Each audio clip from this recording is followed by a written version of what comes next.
Oi, bem-vindos à terceira aula de Ecologia Geral da Universidade Federal de São João del Rei. Eu hoje vou discutir com vocês condições e recursos ecológicos e nicho ecológico. Além disso, nós vamos ver algumas aplicações para essa questão, para o nicho ecológico, ok?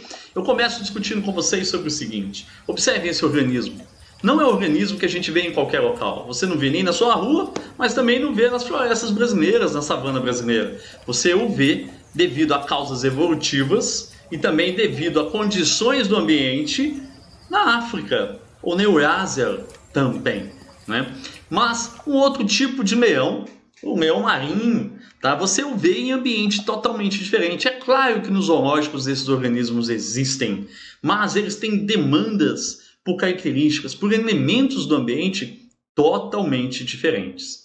E o meu propósito nessa aula é que você entenda o que são condições e recursos, que são esses elementos a que eu estou me referindo, mas também que você compreenda o conceito de nicho ecológico e que consiga entender algumas aplicações bastante interessantes.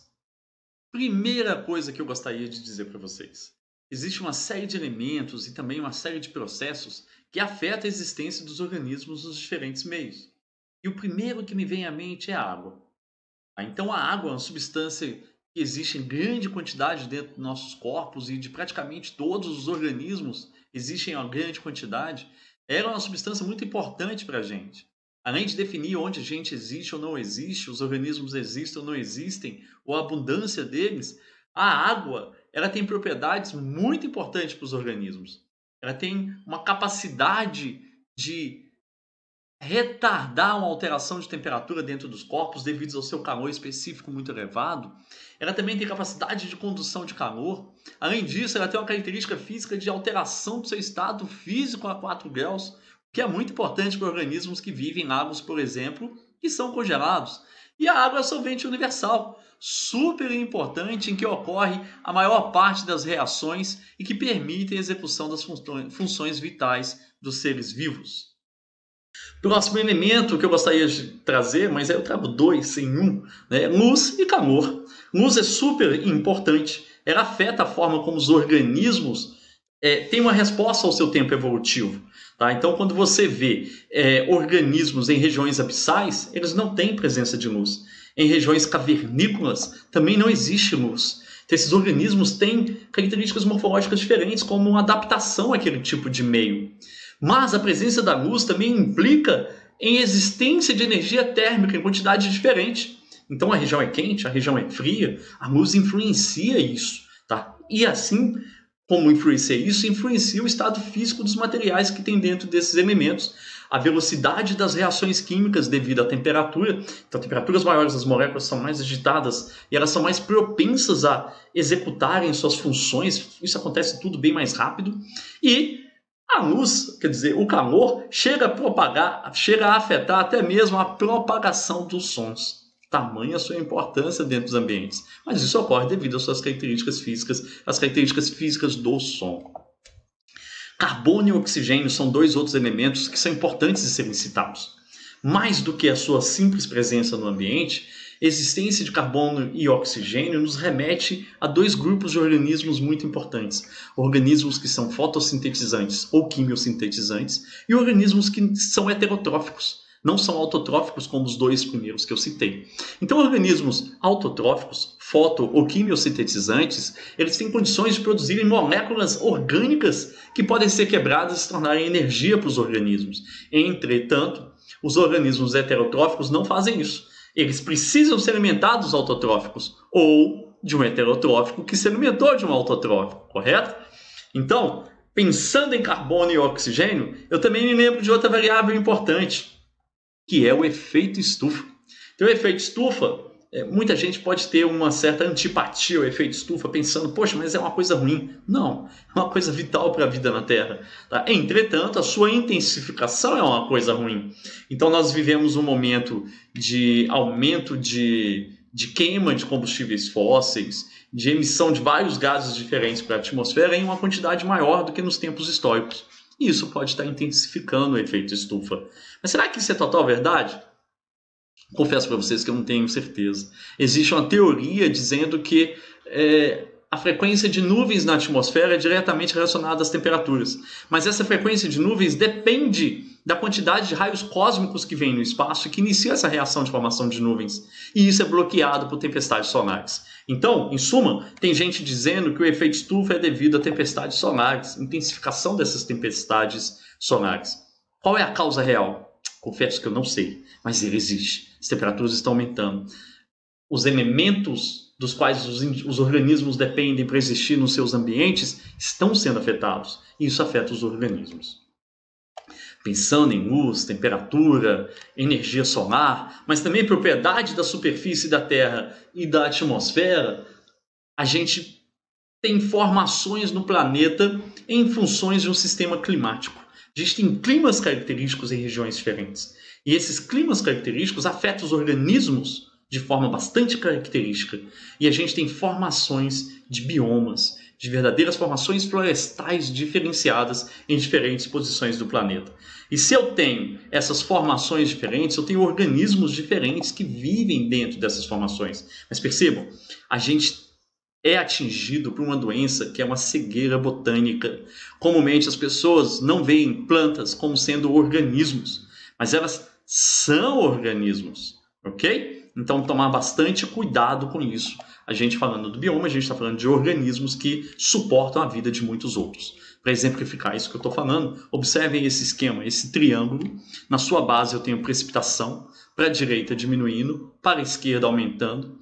E no lado superior esquerdo eu tenho temperatura. Para cima ela diminui, para baixo ela aumenta. Combinações de temperatura elevada e precipitação elevada, eu encontro florestas tropicais. Combinações de precipitação muito baixa e temperatura elevada, eu encontro os desertos. Então, com a combinação desses dois fatores, que são precipitação e que são temperatura, e que é a temperatura, eu consigo posicionar praticamente qualquer combinação florestal do planeta. E, por consequência, os organismos que dependem delas. Né? Pensando nisso tudo, eu venho trazer para vocês o primeiro elemento super importante para a gente definir o que é nicho ecológico daqui a pouco. As condições ecológicas. O que são condições ecológicas? São propriedades dos ambientes. Essas propriedades são físico-químicas e elas influenciam os organismos, mas também são influenciáveis pelos organismos. Observe essa imagem, esse vídeo. Esse vídeo está mostrando um ambiente com a transparência da água muito elevada. Então eu estou dizendo transparência da água. Ali ao fundo estão aparecendo peixes maiores que são predadores dos menores. Muito provavelmente esses peixes maiores têm uma acuidade visual muito grande e conseguem perceber suas presas. Se a turbidez nessa água aumenta, ou seja, a transparência cai, então eu estou mudando uma condição nesse ambiente. E o sucesso desses organismos deve cair, ok? Então, o fato desse organismo existir ali, perseguir suas presas, capturá-las ou não, mas conseguir vê-las porque a transparência é baixa, não afeta a existência de transparência. Então a transparência não tem a sua disponibilidade reduzida, ela pode ser afetada, ok? Um outro elemento muito importante para a gente chegar na definição de nicho ecológico são os recursos. Tá? Os recursos eles estão disponíveis em quantidade limitada dentro dos ambientes. A partir do momento que um indivíduo de uma população utiliza um recurso, eu tenho menos recurso para o próximo indivíduo. Então recursos geram competição. Então, pensando em plantas, pensando em organismos quimiosintetizantes, fotossintetizantes ou heterotróficos, os recursos eles podem ser orgânicos, inorgânicos ou físico-químicos. Então, o espaço disputado por plantas para se alcançar luz é um recurso para uma planta. Um local de nidificação para aves, se eu tiver um barranco em que um monte de papagaios vão fazer o seu ninho, é recurso para essa ave. Mas os frutos que os papagaios comem também são recurso. A partir do momento que um fruto é comido, eu tenho menos para o próximo papagaio. E a disponibilidade de temperatura, de umidade para esses papagaios são condições, não são recursos ecológicos, ok? Mas disponibilidade de determinados minerais que são consumidos encaixariam como recursos ecológicos, ok? Pensando em condição, pensando em recurso, agora eu consigo chegar no que é nicho ecológico. Vocês devem ter ouvido falar pessoas falando assim, é profissão, é função, é lugar. Dessas três, a pior é o lugar. Lugar é habitat. lugar é palpável, é hábitat. Nicho ecológico não é palpável, ninguém pega o nicho.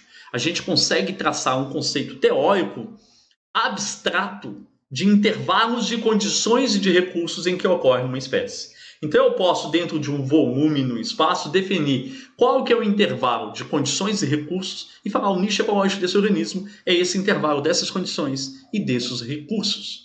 Esse é um conceito que veio de Hudson, de 1957. Tá? E eu pus aqui uma interpretação minha, que não é um conceito. Eu não quero passar um conceito para vocês. Eu quero que vocês entendam aplicações disso depois.